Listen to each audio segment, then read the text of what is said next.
ଦିନେ ତମର ମାଣ୍ଡୁ ଛାଡ଼ି ପଳେଇବ ନେଇଥିବ। କାଲି ମୋ ସାଙ୍ଗରେ ଏମିତି ହେବ ବୋଲି ମୁଁ କେବେ ଭାବିନଥିଲି। ଗୋଟେ ଝିଅର ଫଟୋ ପାଇଁ ଏତେ ସବୁ ହେବ ବୋଲି ମୁଁ କେବେ ବି ଭାବିନଥିଲି। ବୁଝିପାରିଲେନି ନା? ଚାଲ ଫାଷ୍ଟରୁ କହିବି। ତ ୱେଲକମ୍ ସାଙ୍ଗମାନେ, ଆପଣମାନେ କେମିତି ଅଛନ୍ତି? ମୁଁ ବହୁତ ଭଲ ଅଛି, ଆଶା କରୁଛି ଆପଣମାନେ ବି ଭଲ ଥିବେ। ଆଉ ମୁଁ ସକାଳୁ ଭିଡ଼ିଓ ବନେଇକି ବାହାରିଲି, କାରଣ ଗୋଟେ ବହୁତ ବଡ଼ ରିଜନ୍ ଥିଲା। ମୋ ସାଙ୍ଗରେ ଏମିତି ହେଇଛି, ଆପଣମାନଙ୍କ ସାଙ୍ଗରେ ବି ଏମିତି ହେବ ବୋଲି ମୁଁ ଭାବି। ତ ଚାଲ ସାଙ୍ଗମାନେ, ଚ୍ୟାନେଲରେ ନୂଆ ଯଦି ଆସିଛି ସବସ୍କ୍ରାଇବ୍ କରିଦିଅ। ଆଉ ଯଦି ଆଗରୁ ଆସିଛି କହିଲେ କମେଣ୍ଟ କରିଦିଅ, ମୁଁ ଆଗରୁ ଜଏନ୍ କରିଛି ବୋଲି, ଆଗରୁ ସବସ୍କ୍ରାଇବ୍ କରିଛି ବୋଲି। ତ ଚାଲ ଟପିକ୍ଟି ଆରମ୍ଭ କରିବା। ମୁଁ ଯେଉଁ କଲେଜରେ ପଢ଼ୁଥିଲି, ସେ କଲେଜର ପିଲାମାନେ କ'ଣ କରିଛନ୍ତି, ମୋର ଗୋଟେ ଗ୍ରୁପ୍ରେ ନମ୍ବରଟା ଆଡ଼୍ କରିଦେଇଛନ୍ତି।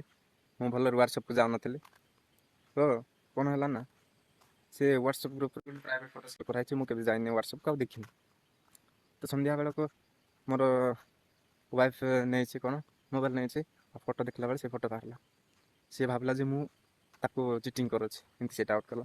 ତାକୁ ବହୁତ ମନ ଦୁଃଖ ଲାଗିଲା। ପୁଣି ତାପରେ ସେ ଆସିକି ମୋତେ କହିଲା, ଏ ଫଟୋ କାହିଁକି ରଖିଛୁ?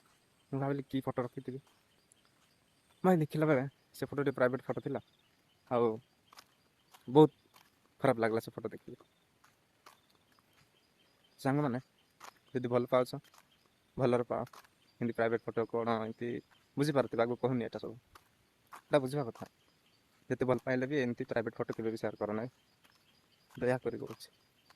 ଆଉ ଯେମିତି ମୋ ସାଙ୍ଗରେ ହେଇଛି, ସେମିତି ତମ ସାଙ୍ଗରେ ବି ହେବ। ଦିନେ ତମର ମାଣ୍ଡୁ ଛାଡ଼ି ପଳେଇବ ନେଇଥିବ, ବୁଝିଲ ନା?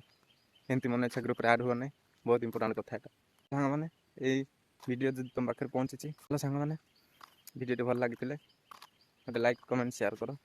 ଆଉ ମୋର ଆନଶ୍ରିୟା ବ୍ଲଗ୍ସ ଏଇ ଚ୍ୟାନେଲ୍କୁ ସବସ୍କ୍ରାଇବ୍ କର। ତ ଚାଲ ଆଉ ଗୋଟେ ବ୍ଲଗ୍ରେ ଦେଖା ହେବା, ସବସ୍କ୍ରାଇବ୍ କରି ରଖନ୍ତୁ।